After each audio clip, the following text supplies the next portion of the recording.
This is Viva on the street doing the summary of what is now the fourth week of curfew in Quebec.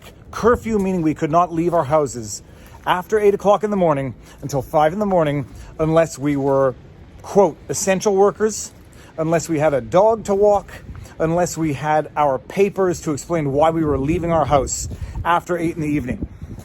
The 4-week curfew was imposed after a lockdown in December, which shut down, and I'm quoting, non-essential businesses. I don't know what that means, but the government shut down non-essential businesses and left open only essential businesses like this pharmacy behind me.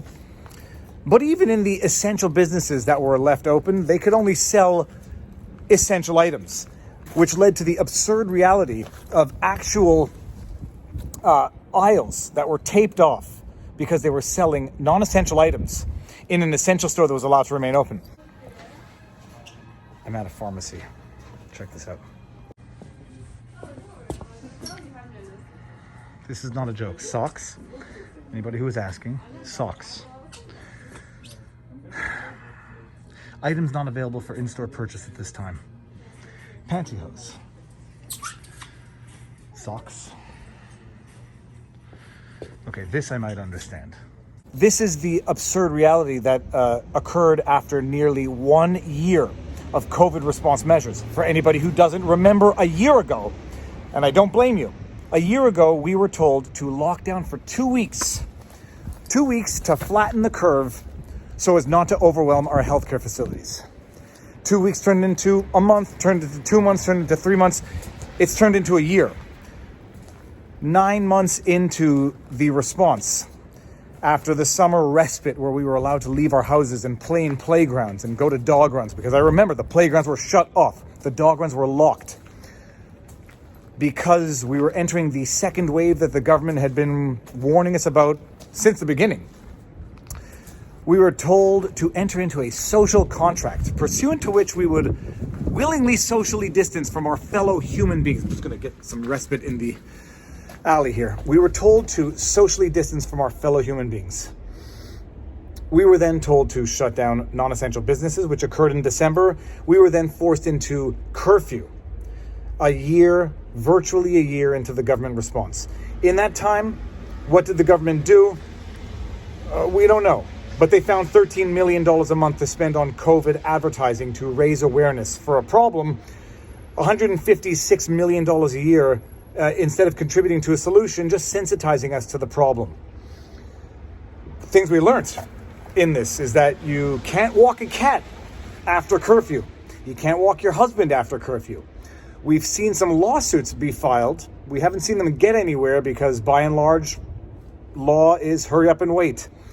There was a lawsuit filed in Gatineau against the government to contest certain curfew measures. I don't believe it's actually been heard yet.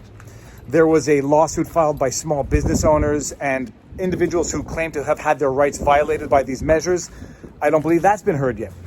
What was heard, and there was a resolution on, was that because the government was actually telling the police to issue tickets and fines to homeless people who were not respecting curfew. Try to figure that one out. A court actually said these curfew measures don't apply to homeless people because it's unconstitutional in that it targets people who have no means to do anything different.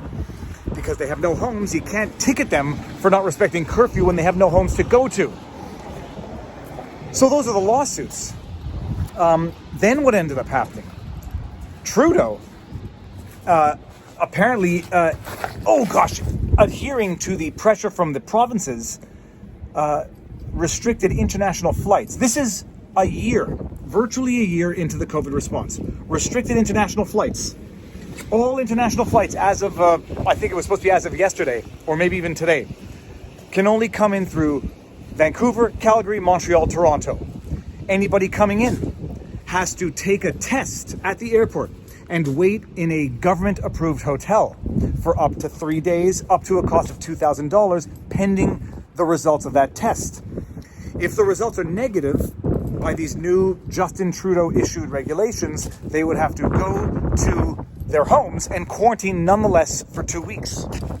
If they were to test positive, in the unlikely and unfortunate event that they would test positive, they would have to go to government-approved detention centers or quarantine facilities until Lord knows when. You're going to hear some news. Those are the developments. Now, I said this was not going to be a bad news update. I don't know if I said it. This is not a bad news update. In all the badness, I have some big news to announce. It involves an addition to my and our family. And no, my wife is not pregnant. What do you have to say for yourself?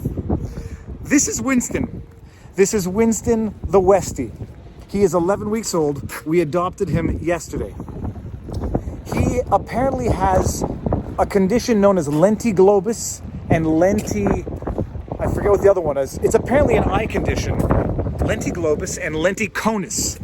And apparently it's an eye condition wherein he will, by all accounts, go blind within 1 year.